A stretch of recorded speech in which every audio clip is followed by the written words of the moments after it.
One of the best memorable moments, it's when I got a call from the Uganda Kingdom. Indeed, no bagamba uli lango sense of say. So, na sense of ka nza ni mnaye.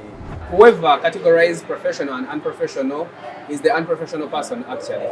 Who has to say this is professional and unprofessional? I hate it when someone who has never worked with me criticizes what I do. Yeah. But I love it so much when my client tells me, hey, I didn't love this suit. Actually, that is the person I'll give the highest level of attention. I want to know why. So if God is criticized, and I said this on one interview, then who are you?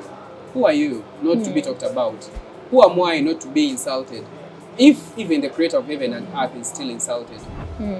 Yeah. So sometimes actually you would be more scared if no one is saying nothing about you. I have it at the back of my mind that since I so say, whatever I am doing, people have done. I believe that the Bible says God hates the proud people and he elevates the humble people. I am a good team leader and I'm exemplary. I don't tell them A and do B. When it comes to dress code, some people think it is about them being comfortable and looking smart as long as they feel they are smart. I disagree. Who is JB Halera? JB Halera is the founder of brand JB's. Yeah, JB's has a school. JB's is a fashion brand. Yes, a business person, like a married man, a parent, farmer.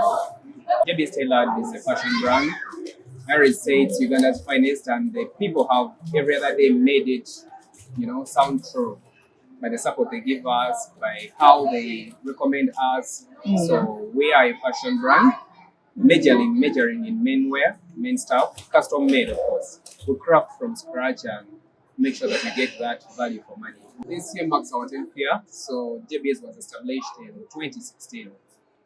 2016. It's been a smooth journey with, of course, some challenges, but by God's grace we are here. I was taught by a gentleman called Mr. Misach. He's currently in our production team. So from Cooper Complex, a building called Farmers Center, and Atlanta, those two, they're all at Cooper Complex. From there, then I went to Chiembe. It's where I put my first workspace in Chiembe, KCC room 126. Yeah. And then from Chiembe, the brand started growing bigger. With the clients we were having by that time, now they weren't comfortable with the location. I relocated to Equatorial Mall because the corporate class was quite not comfortable with the Chiembe location. No parking space, a lot of people in one shop. Then I relocated to Equatorial Mall. So from Equatorial Mall now to our Ntinda main office and the Mbarara branch. By the time I started, it was a hustle. It was a very big hustle. It was a mindset change program that I had. I came in with a mindset change program. I've always wanted to see Ugandans appreciate Ugandan made things, to see Ugandans value Ugandan made things. So when I started, I was having a major challenge. When you talk to have a good suit, everyone was talking of Turkey, Italy. And I was like, come on, are these things handmade? I made several travels to China, Turkey, to Italy to see how they do these things, only to find fellow human beings seated behind machines and producing. So my question was, what is it they are doing that we are not doing?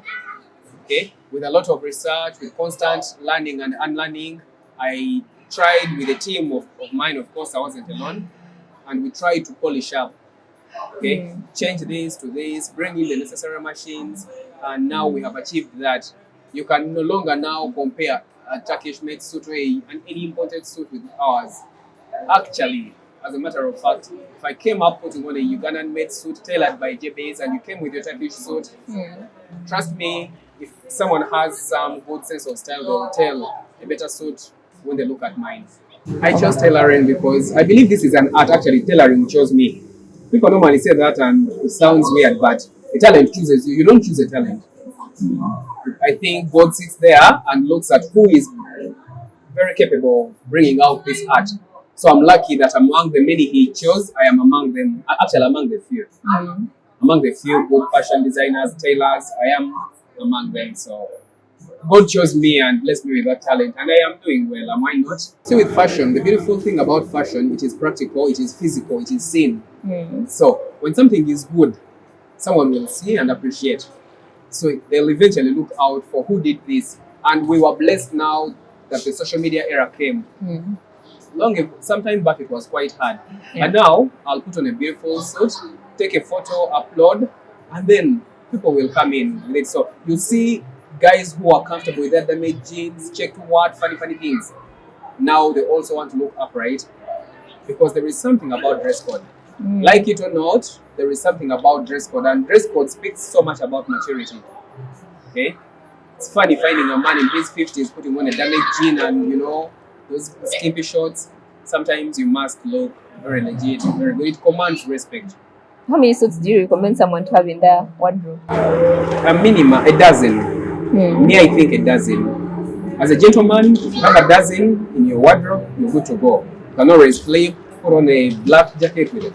You can always change and have different looks. If you know what, if you want to see some of the hardest things to come up with, like pattern making, if you joined our school, you will see that this is not what we thought it is. It can take you over 3 days coming up with just one jacket. You understand? A lot of professionalism there. But I want to differ. Whoever categorizes professional and unprofessional is the unprofessional person actually. Because to me, anything that brings back money, because at the end of the day, what is the goal? Money. So who has to say this is professional or unprofessional? As long as I'm doing it well and I'm earning from it, it is good enough. Okay? And professional comes from the word profession.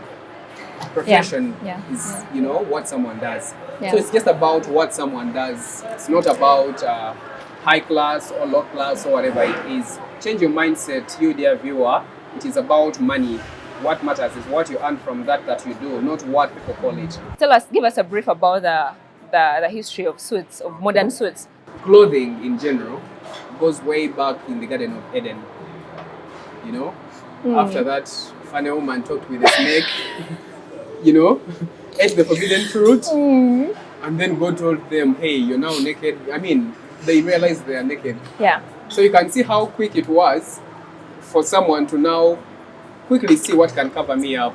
Got leaves and covered themselves. Was it leaves? Was it hides, skin hides or something like that? Leaves. So clothing started from that moment.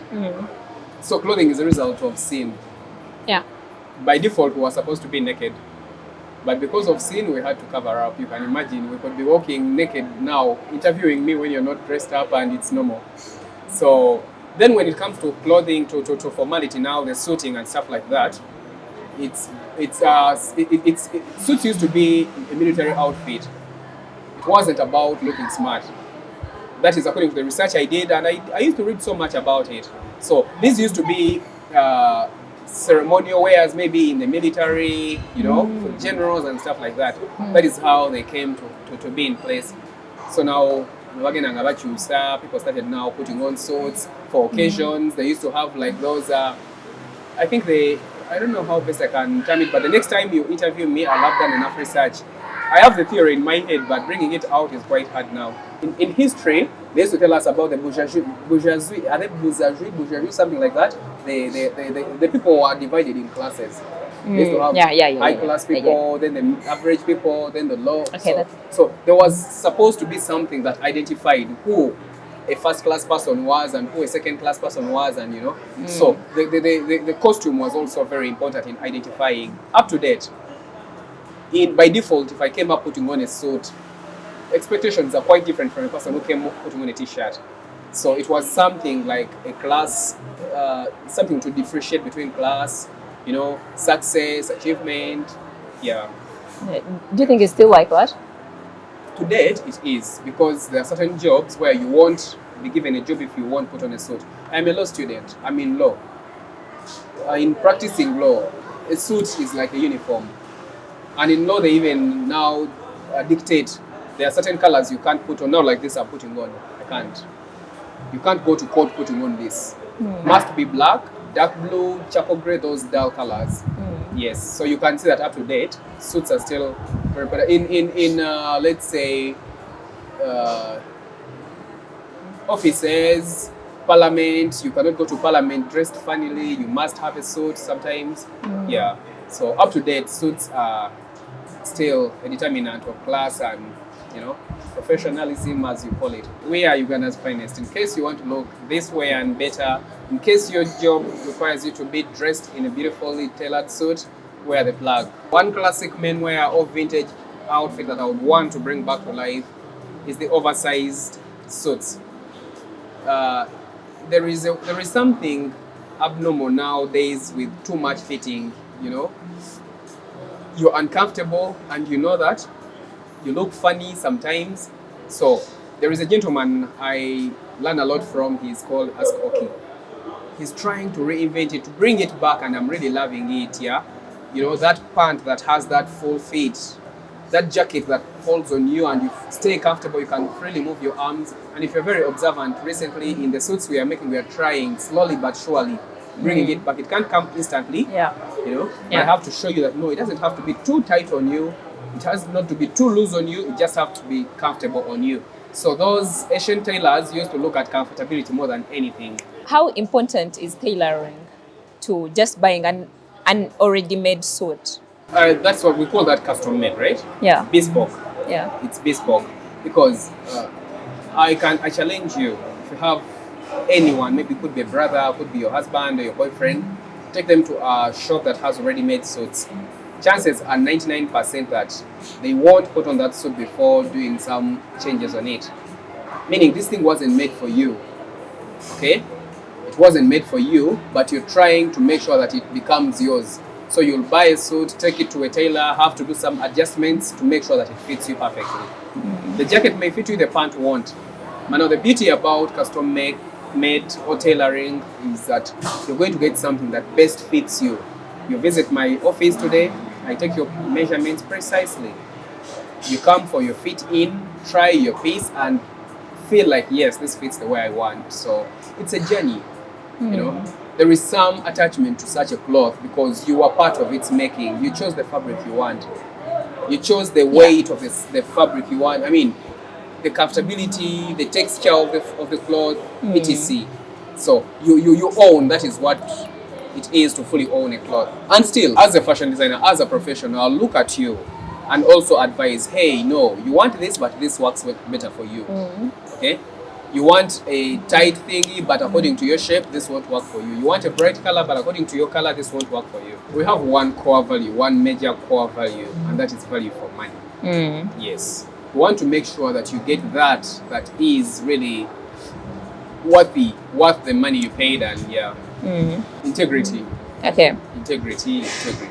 We want to bring up a difference. Taylor, a long time, was someone that people didn't love giving us work because of the too many disappointments. You bring in your order today, they tell you pick it up tomorrow becomes tomorrow after tomorrow. So we want to make sure that we change that story, and we have indeed changed it, So we mind about being true to our client, making sure that our clients, keeps that friendly relationship with us. JB's is going to be here even 100 years when I'm gone. Why?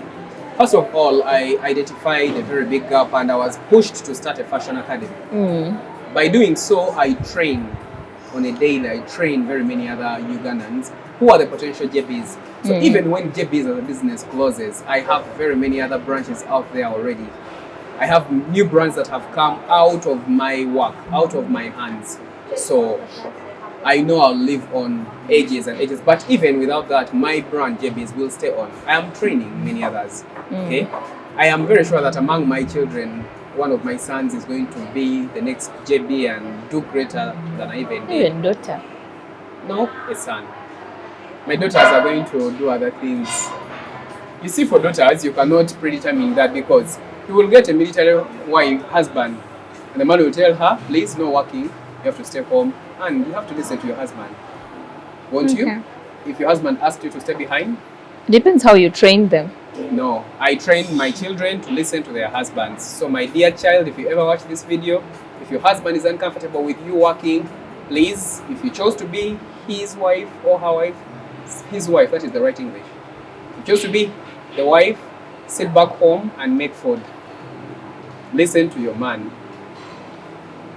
That is a long debate if we chose to take that way, but that is it. Some of the innovations we've come up with as JBs, so much with kaftans.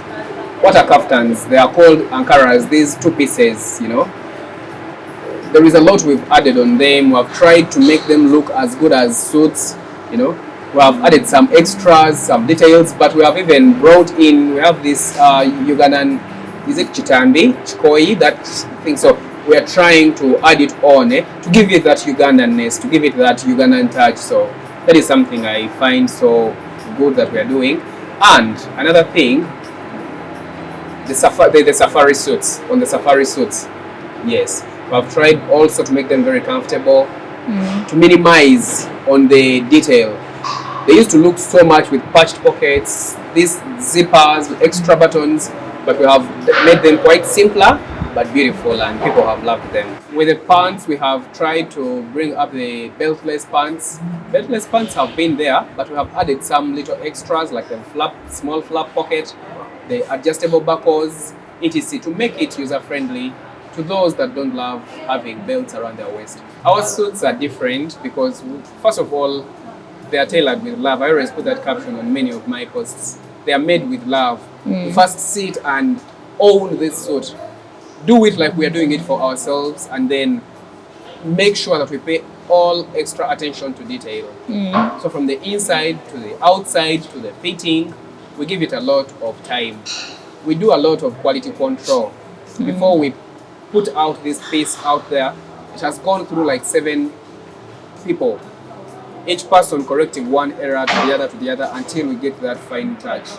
When it comes to dress code, some people think it is about them being comfortable and looking smart as long as they feel they are smart. I disagree. I want you to appreciate dress code just like you appreciate medication, just like you appreciate any other thing. Have a professional fashion designer or whatever you can call it. Have someone that has that big sense of style to make sure that they are the mastermind. Before, just like you know, when you want to, you're having malaria, you will visit the hospital. When you want to construct a building, you look for an engineer. When you want to get education, you look for a teacher. When you want to look smart, look for a fashion designer. That is their job, and they are there to serve you. We are here to serve you. Okay? Don't presume that you know more. Sometimes you will think you're smart when you're just laughable out there. A proper fit will enhance your confidence. There is nothing satisfying like walking past 5 or 7 people and 5 of them or 4 of them tell you, hey, Mr. JP, you're smart. You feel confident, you feel worthy, you feel present, you feel recognized. So have that proper fit, have that nice suit, have that nice cloth, but above it all, bear in mind that you need someone behind it all. You need someone to take it up for you. And we are the plug still. Dress code and success cannot be in the same equation. Dress code and success, according to me, dress code and success are not in the same equation. Success in the equation of hard work, success in the equation is in the equation of investment, success is in the money equation. Dress code is in the looks equation, dress code is in the appearance equation.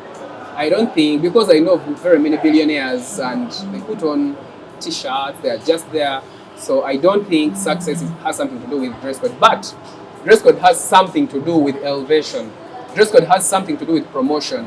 So where do you work? What is the kind of job you do? It's just a matter of understanding. Am I in, like you called it, the corporate world? Then dress code means a lot, because there is a way you will come, you'll walk into some office, sometimes even going to get a bank loan. You'll come dressed in your smart suit and the loan officer will look at you and be like, this person can't default. But go in your lousy things, even if you're a billionaire, you'll have to first explain a lot. To me, the best fabric for suiting is wool. I love wool because wool is light. I'm falling so much in love with linen of recent, and I'm going to be bringing out a lot of linen suits, and eventually you'll love them. Linen is quite expensive, but it is very comfortable. Someone that wants to look so good in a suit, please be mindful of what you eat. Be mindful of what you do. Be in love with gym. If you're a gentleman, work on that belly, because it's the truth. Sometimes your size will determine a lot on how you look, you know. So tone up a bit, look quite smarter. We get those challenges. Someone comes with a photo, I want to look like this person. And you're like, oh, I wish I can tell you, but anyway. As a professional, you're not trying okulaba ngo mutereza. Yeah. So work a lot on your body, do workouts, quit some habits if you can. It's even healthier for you. So for your own good, work on that. What is success to you? Success is about impact. You know, how many other people get from what you get? How many other people know from what you know? How many other people change lives from what you have been blessed with? So I consider that success to a larger extent. Me, seeing a person that came with nothing to me, get a skill from me, and tomorrow start earning and handling his issues, to me that is success. The one thing that keeps me waking up every other day and keep working is because I love my country. Why? When you love your country, as a doctor, you will make sure that your patients get the best medication. When you're in Mulago there, you won't be harassing patients. When you love your country, you will love your fellow countrymen. As a teacher, you will give your students the best education. You won't be absent when your students need you. When you love your country, you will love your countrymen. As a fashion designer, when a person brings work to you, you will serve them to the best of your knowledge and make sure they look smart. etc, etc. So patriotism, love, is the beginning of everything. When you have that love for what you're doing, for your country, for the people you're serving, you'll do everything to its best. JB's Tailored, the Fashion Kingdom. I have it at the back of my mind that since I say whatever I am doing, people have done. It's when I got a call from the Uganda Kingdom to come and dress them. Indeed, so